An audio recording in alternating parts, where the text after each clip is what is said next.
Vous avez raison, bienvenue dans votre journal de l'Afrique. À la une ce soir, le chef du groupe paramilitaire russe Wagner au Mali, ainsi que les hauts gradés maliens dans le viseur des Américains. Washington les accuse de chercher à se procurer des équipements militaires à utiliser dans le conflit en Ukraine. Nous parlerons aussi de la visite d'État du président congolais en Chine. Félix Tshisekedi a rencontré son homologue Xi Jinping. L'objectif est clair, renforcer leur partenariat économique. Et ce soir, nous avons reçu Maram Kairé, le premier Sénégalais à avoir un astéroïde à son nom, un astronome heureux, directeur général de la toute nouvelle agence sénégalaise d'études spatiales, extrait de notre entretien à suivre. Ivan Malzov est responsable du groupe paramilitaire russe Wagner au Mali et ce jeudi, Washington a annoncé une série de sanctions économiques le concernant. Les Américains l'accusent de chercher à se procurer des équipements militaires au Mali pour les utiliser ensuite dans le conflit en Ukraine.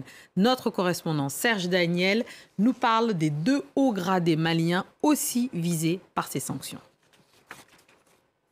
Les deux militaires désormais sous sanction des Américains sont soupçonnés par les mêmes Américains d'avoir une part de responsabilité dans les événements survenus dans la ville de Moura, la ville malienne de Moura l'année dernière, où, selon un rapport de l'ONU, plus de 500 civils auraient été tués. Alors, le premier officier, c'est le colonel Moustapha Sangaré. Il est actuellement membre du Conseil national de la transition, le CNT qui est l'organe législatif de la transition.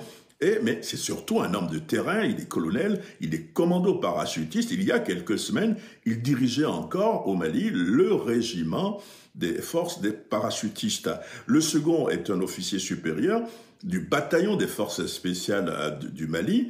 Il est décrit comme étant un homme qui aurait probablement pris part aux événements de Moura. Au Mali, il faut savoir que le bataillon des forces spéciales est un corps d'élite.